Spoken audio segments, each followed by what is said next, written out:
अस्सलाम वालेकुम नाजरीन, एक बाग और जंगल में क्या फ़र्क है।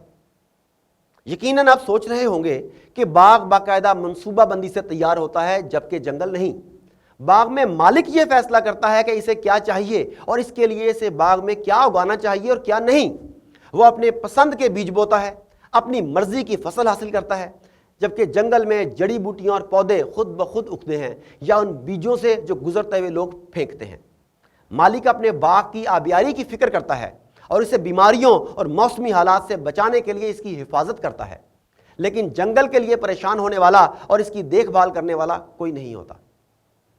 बाग में खुदरो पौधों और गैर मतलूबा जड़ी बूटियों का सफाया कर दिया जाता है।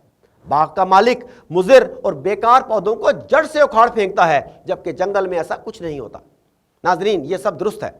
अब आप ये बताइए कि आप जिंदगी को कैसा देखना पसंद करते हैं। आपके ख्याल में आपकी जिंदगी जंगल की मानिंद होनी चाहिए या एक बाग की मानिंद? आपकी जिंदगी इस जंगल की मानिंद होनी चाहिए जो लोगों के फेंके हुए बीजों से परवान चढ़ता है, या उस बाग की तरह जिसका हर पौधा और हर फूल सोच समझकर और बाकायदा मनसूबा बंदी से लगाया और परवान चढ़ाया जाता है?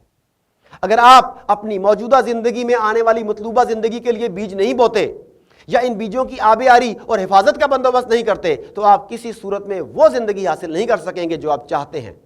ऐसी सूरत में आपकी जिंदगी एक जंगल की तरह बदनज़मी और बेतरतीबी का शिकार रहेगी।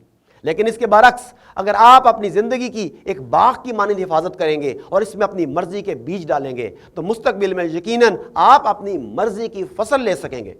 इसके साथ साथ अपनी मर्जी की फसल लेने के लिए आपको अपनी जिंदगी से मुज़िर, बेकार, हौसला शिकन और मनफी सोचों को भी जड़ से उखाड़ फेंकना होगा। याद रखिए, हमारी जिंदगी का बीज हमारी जिंदगी का मकसद और जज्बा है, लिहाजा इसका इंतखाब सोच समझ कर कीजिए।